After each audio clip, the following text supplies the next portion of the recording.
lo ayudé a salir de su depresión, vendí mi auto para pagarle la terapia, me endeudé para que terminara su carrera, y cuando consiguió trabajo, dijo que necesitaba espacio. 2 semanas después, subió una foto con su nueva pareja, y en la descripción escribió algo que todavía no puedo superar. Me llamo Fernanda. Tengo 31 años. Y esta historia comenzó hace 5 años, cuando conocí a Sebastián. O mejor dicho, cuando conocí su peor versión. Nos vimos por primera vez en la universidad. Yo estaba en mi último ciclo de psicología, él cursaba ingeniería civil por segunda vez. Tenía fama de irresponsable, de llegar tarde, de dejar los trabajos a medias. Y de ser distante. Pero cuando hablabas con él, algo cambiaba. Había una tristeza en sus ojos que era imposible de ignorar. Una pesadez, una especie de resignación. No era un tipo malo. Solo estaba roto. Y a mí, en ese momento de mi vida, me pareció que podía ayudarlo. Empezamos a hablar por casualidad. Un trabajo grupal que nos tocó de rebote. Luego, una conversación en la cafetería. Después, salidas que no eran citas, pero lo parecían. Hasta que un día me dijo, no sé por qué me soportas. Estoy hecho pedazos. Y yo respondí, porque todos los estamos. Solo que tú lo muestras más. Ahí empezó todo. Estuvimos juntos 3 años. Y no fue una relación fácil. Había días en que Sebastián no quería levantarse de la cama. En los que no se bañaba, no comía, no hablaba. Días en los que desaparecía sin responder el celular. Yo me preocupaba. Me angustiaba. Me culpaba. Le preparaba comida, lo acompañaba al médico, le leía en voz alta mientras él miraba el techo. Pasamos de una psicóloga a otra. Él abandonaba los tratamientos. Yo insistía. Hasta que encontré una terapeuta con la que conectó. Pero no era barata. Vendí mi auto para cubrir las sesiones. El que mi papá me había regalado cuando conseguí mi primer trabajo. No me importó. Es solo un objeto, dije. Lo importante es que él esté bien. También me endeudé con la tarjeta para pagar parte de sus cursos. Decía que no podía seguir si no se sentía útil, que la carrera lo estaba hundiendo, que ya no tenía sentido nada. Y yo no quería que se rindiera. Así que lo empujé. Cada vez que se caía, ahí estaba yo. Para levantarlo. Para decirle que valía la pena. Que no estaba solo. Mientras tanto, mi propia vida iba en pausa. Rechacé una beca fuera del país para no dejarlo solo. Me ofrecieron un ascenso en el centro psicológico donde trabajaba, pero significaba mudarme. Y también lo rechacé. Porque él me necesitaba. Porque estaba frágil. Porque pensaba que, si lo dejaba en ese estado, tal vez no volvería a levantarse. El primer gran cambio llegó cuando terminó su carrera. Yo había impreso su tesis, lo acompañé a la sustentación, le compré una camisa nueva. Y cuando salió aprobado, me abrazó como si lo hubiera salvado de ahogarse. Esa noche lloramos. Yo de alivio. Él de miedo. ¿Y ahora qué hago? Me dijo. Ya no tengo excusas. ¿Ahora vives?, le respondí. Después vino el trabajo. Consiguió un puesto en una constructora importante. Buen sueldo, oficina bonita, compañeros nuevos. Empezó a sonreír más. A salir solo. A cambiar de estilo, de ropa, de corte de cabello. Y yo lo celebraba. Porque eso era lo que quería. Que se sintiera libre. Lo que no sabía, era que ese nuevo aire no me incluía. Una noche, después de una cena donde me estuvo mirando poco y hablando menos, me dijo, creo que necesito espacio. ¿Espacio? Sí. Quiero saber quién soy sin depender de ti. No me malinterpretes, te agradezco todo, de verdad. Pero siento que ahora necesito estar solo. Enfocarme en mí.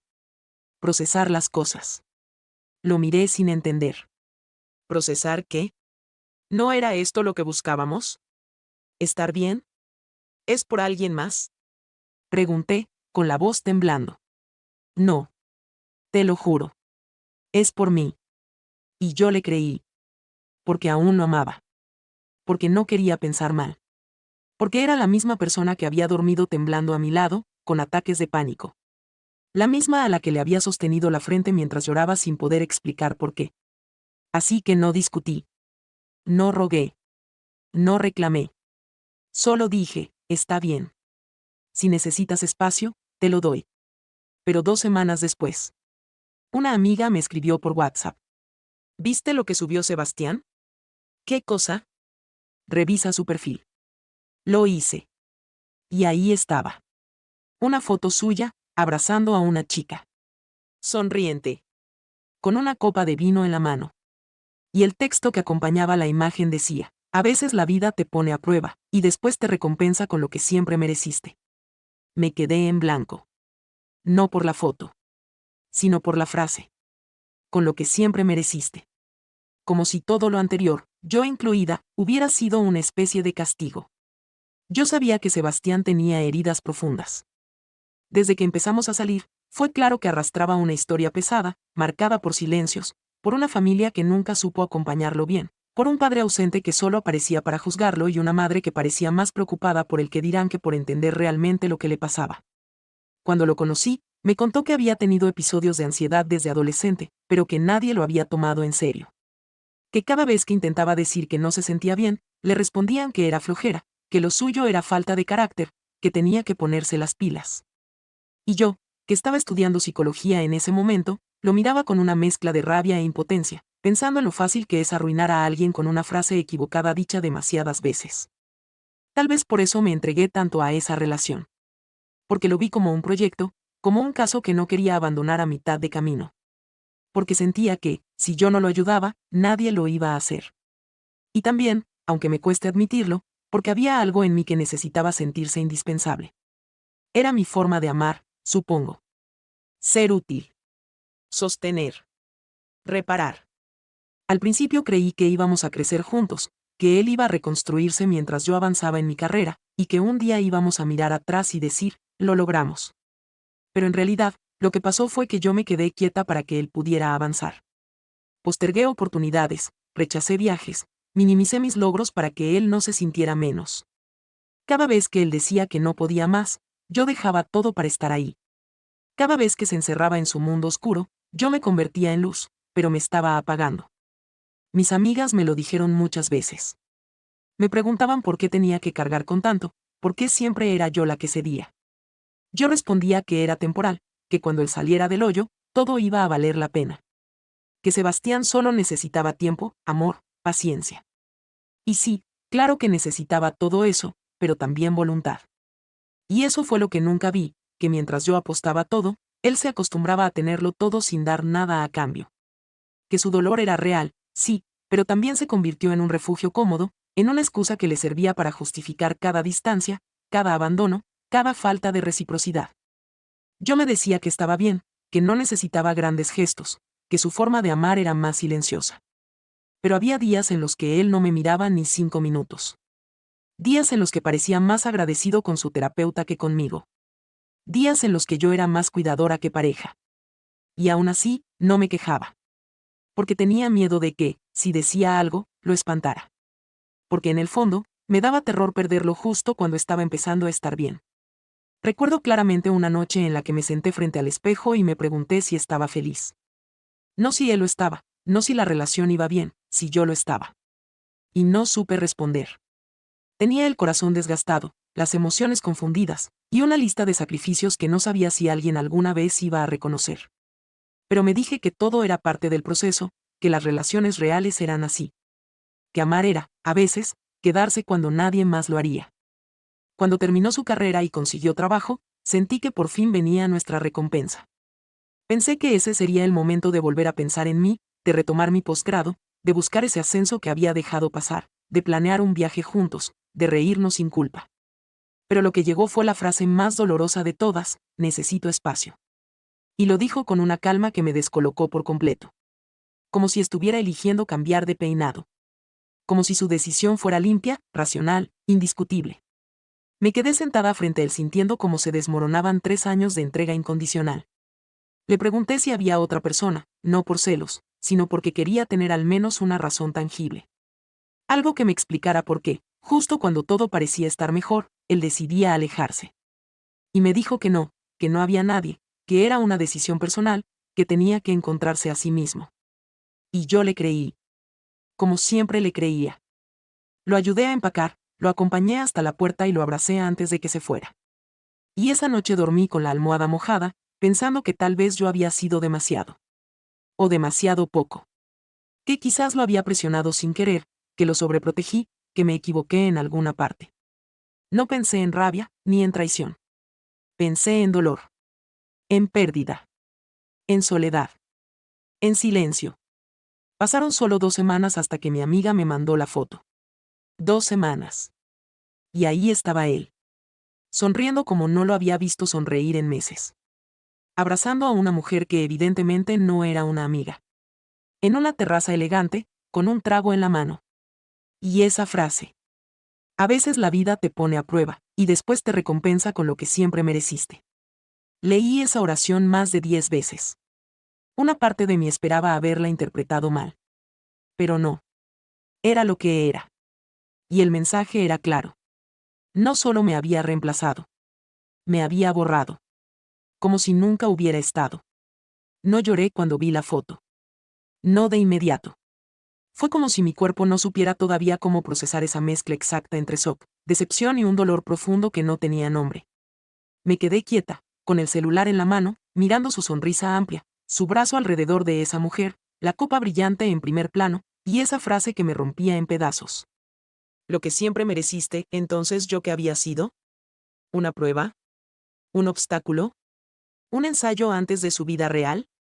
Empecé a revisar su perfil completo. Algo que nunca había hecho obsesivamente, porque nunca me había dado razones para desconfiar. O mejor dicho, porque yo no quería verlas. Descubrí que había más fotos. Una en un restaurante. Otra en un evento de su trabajo. Una más en la playa. En todas, él salía distinto. Más elegante, más seguro, incluso más alto. Como si se hubiera quitado un peso de encima. Y me dolía aceptarlo, pero ese peso, aparentemente, era yo. Y lo peor no era ver su felicidad con alguien más. Lo peor era entender que esa versión de él no era la que me tocó a mí. Yo estuve cuando no se podía levantar. Cuando temblaba sin motivo. Cuando no podía decir una sola palabra sin romperse. Yo conocí al hombre que pedía ayuda sin saber cómo. Que se encerraba a llorar porque el mundo le quedaba grande. Que se disculpaba por existir. Y ahora, ese mismo hombre era otro. Uno nuevo. Uno que sonreía. Uno que ahora afirmaba haber encontrado lo que merecía. Pasaron días sin que pudiera dormir bien. Me levantaba con ansiedad, con la sensación de que me habían robado algo, pero que nadie más parecía notarlo. Mis amigas intentaron consolarme, me invitaron a salir, a distraerme. Pero cada vez que sonaba una notificación, yo pensaba que era él. Pensaba que en algún momento iba a escribirme, a explicarme, a pedirme perdón. Nunca lo hizo. Empecé a sentirme como una sombra. Me desconecté de redes, me alejé del trabajo. Cada lugar me recordaba algo de él, el parque donde caminábamos en silencio, el café donde lloró por primera vez frente a mí, la librería donde le regalé ese libro de frases que le gustaba subrayar. Todo se volvió una herida abierta. No porque quisiera volver con él, sino porque no entendía cómo podía dejarme así. Como si yo no hubiera significado nada. Un día, mientras revisaba el correo, encontré una notificación del banco. Era por una de las tarjetas que había usado para cubrir su terapia y parte de su universidad. La deuda seguía activa. Me senté frente al documento, lo leí varias veces, y sentí que la humillación se completaba. No solo me había dejado. Yo seguía pagando por él. Intenté hablar con su terapeuta, la misma que yo había contactado en su peor momento, con quien tuve largas charlas para explicarle su historia, para asegurarme de que entendiera bien cómo tratarlo. Le mandé un correo, solo uno. No pedía detalles clínicos, ni nada inapropiado. Solo quería saber si él había estado hablando de mí en las sesiones, si había dado señales de este cambio brusco, si había dicho algo que yo no hubiera querido ver. Ella me respondió con amabilidad, pero con firmeza.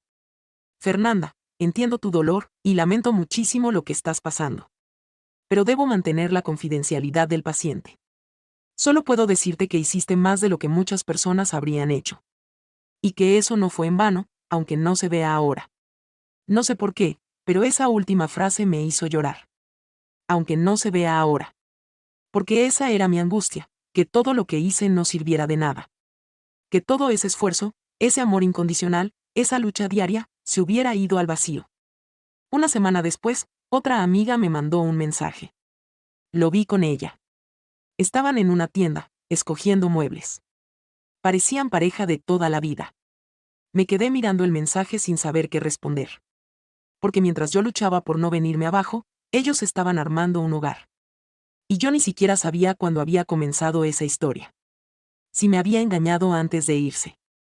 Si ella había estado siempre ahí, como un reemplazo silencioso esperando su turno. O peor aún, si conmigo solo estaba sobreviviendo, y con ella estaba viviendo. Si te gustan estas historias, suscribirte ayuda más de lo que imaginas. Una noche, sin pensarlo demasiado, le escribí. No para reclamarle. No para insultarlo. Solo para liberar todo lo que llevaba dentro. Le dije que esperaba que fuera feliz, de verdad. Que me alegraba que se sintiera mejor, que tuviera trabajo, que pudiera amar sin miedo. Pero que también esperaba que, en algún momento, reconociera lo que alguien hizo por él cuando nadie más lo hacía. Que recordara quién lo sostuvo cuando él no sabía ni quién era. No respondió. Lo leyó. Pero no dijo nada. Y aunque en el momento me dolió, con el tiempo, entendí que ese silencio decía más que cualquier disculpa. Porque no contestar no fue indiferencia. Fue cobardía. Y esa, sí, fue la última pieza que me faltaba para soltar. Cuando creí que ya no había nada más que descubrir, cuando pensé que lo peor ya había pasado, la vida me mostró que siempre hay otro nivel de decepción. Y que muchas veces, la herida no solo viene de quien te rompe el corazón, sino también de quienes lo observan y no hacen nada. Una tarde, en una reunión del trabajo, la primera a la que asistí después de casi un mes de ausencia emocional, una compañera se me acercó con demasiada delicadeza. Se notaba incómoda, pero a la vez cargada de algo que necesitaba soltar. ¿Estás mejor?, me dijo, como tanteando el terreno. Estoy en eso, respondí. No sé si deba decirte esto, pero creo que mereces saberlo. Y entonces lo soltó. Ella también conocía a la nueva pareja de Sebastián. Habían estudiado juntas un ciclo, se seguían en redes, compartían algunos amigos. Y según me contó, su relación con él no era nueva. Ni reciente. Habían empezado a salir desde mucho antes de que él me pidiera espacio. De hecho, al parecer, cuando él aún vivía conmigo, ya intercambiaban mensajes. Mensajes que no eran precisamente inocentes. Yo me quedé en silencio. Fue como si me hubieran quitado de nuevo el aire.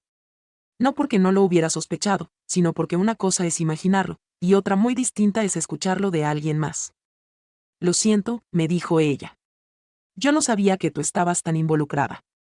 Pensé que ya no estaban juntos cuando lo vi con ella.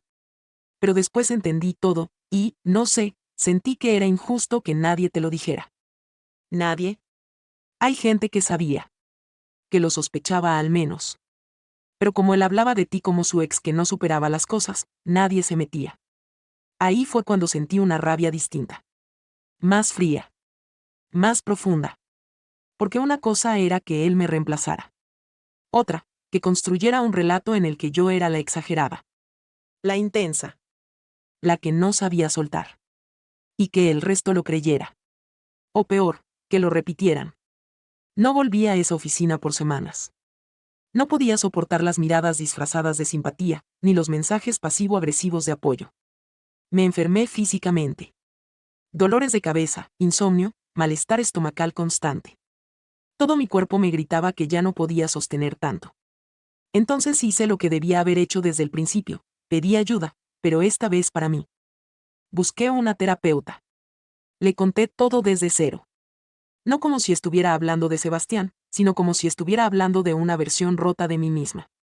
Una mujer que se había vuelto invisible en su propia historia. La terapeuta me escuchó con una atención que dolía. Porque cada vez que me pedía que repitiera una frase, vendí mi auto, me endeudé por él, me pidió espacio, entendía que algo dentro de mí estaba empezando a despertar. No fue rápido. Ni mágico. Pero empecé a ver con otros ojos todo lo que había permitido. Todo lo que había justificado en nombre del amor.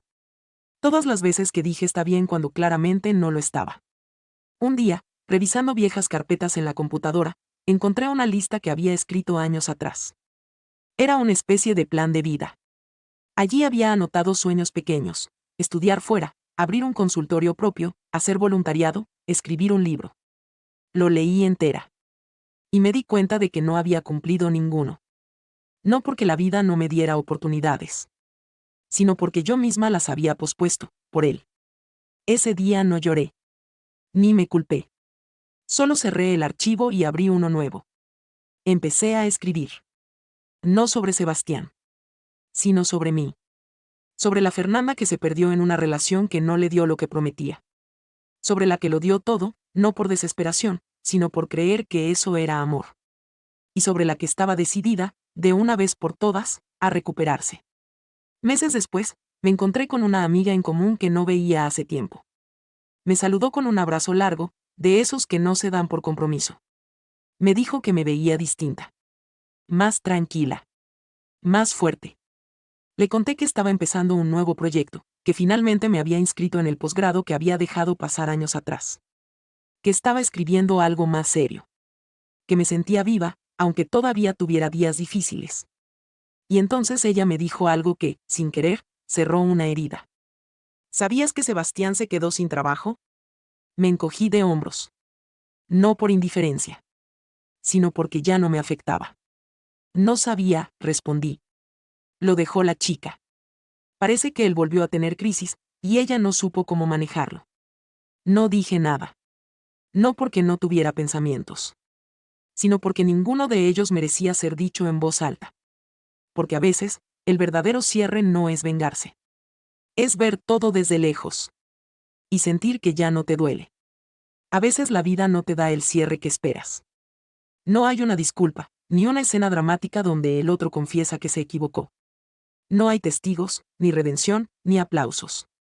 Solo hay momentos pequeños, silenciosos, que te muestran que algo dentro de ti cambió. Y que eso basta. Uno de esos momentos fue hace poco, en una reunión profesional. Era un evento para terapeutas jóvenes. Fui como asistente, con la idea de escuchar y aprender, sin esperar nada extraordinario. Y mientras esperaba mi turno para firmar unos documentos, alguien me tocó el hombro. ¿Eres Fernanda? Me giré. Era una chica de unos 25, con expresión nerviosa. Yo trabajé con Sebastián, hace un tiempo. Él hablaba mucho de ti. Decía que fuiste quien lo sostuvo cuando estaba en el peor momento. Me quedé en silencio. Ella sonrió con cuidado, como quien no quiere incomodar. Solo quería decirte, gracias. Porque si tú no hubieras estado, probablemente él no habría llegado a donde llegó. Al menos por un tiempo. Asentí. Le agradecí sus palabras. No por lo que representaban de él, sino por lo que me devolvían a mí. Porque durante mucho tiempo, creí que todo lo que había hecho no valía la pena. Que había sido una inversión fallida. Un sacrificio mal dirigido. Un amor perdido. Pero en ese instante, entendí que no fue así. Lo que hice por él, tuvo valor. Lo que di, fue real. Y aunque la historia no terminó como yo soñaba, eso no le quitaba peso ni significado a lo que viví. Hace unos meses, terminé de pagar la deuda de la tarjeta. Fue simbólico.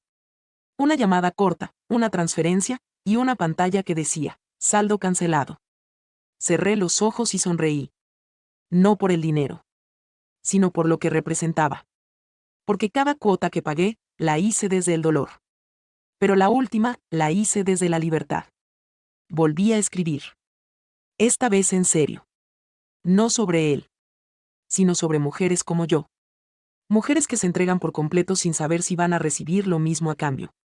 Que aman desde la fe, desde la paciencia, desde la esperanza. Y que cuando las dejan vacías, no saben por dónde empezar. Empecé un blog. Con historias, reflexiones, experiencias. No sabía si alguien iba a leerlo. Pero en poco tiempo, los mensajes empezaron a llegar. Mujeres de todas partes, contando historias parecidas. Historias que dolían. Historias que también sanaban. Y ahí entendí que no estaba sola. Que nunca lo estuve. Solo que, en ese momento, no tenía las palabras para explicarlo. Elena, una de mis lectoras más constantes, me escribió una frase que no olvidaré jamás. A veces lo que das no vuelve desde la misma persona, pero vuelve de otra forma.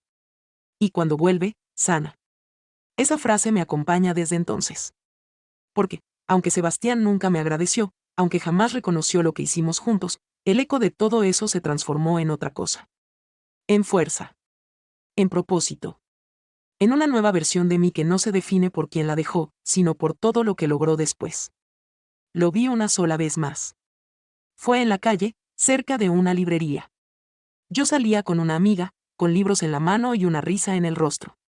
Él iba solo, con la mirada baja. Nos cruzamos por segundos. No hubo saludo. Solo un cruce breve de miradas. Y por primera vez, no sentí miedo. Ni rabia. Ni tristeza. Solo sentí paz. La clase de paz que llega cuando ya no esperas nada. Cuando ya no cargas con explicaciones pendientes. Cuando ya no deseas justicia. Solo quieres seguir. Una de las últimas frases que escribí en mi blog fue esta: no siempre se gana cerrando ciclos. A veces se gana dejándolos abiertos, pero eligiendo no volver a entrar. Y eso hice. No volví a leer sus publicaciones. No volví a preguntar por su vida. No volví a imaginar qué habría pasado si solo seguí caminando. Con la frente en alto. Con el alma herida, sí, pero también despierta. Ahora, cuando alguien me pregunta si volvería a amar así de fuerte, no sé qué responder. Porque una parte de mí teme. Y otra, agradece haber amado de esa forma al menos una vez. No porque él lo mereciera. Sino porque yo merezco saber que soy capaz de amar así. De dar todo. De reconstruir a alguien. Y aún así, volver a reconstruirme a mí misma.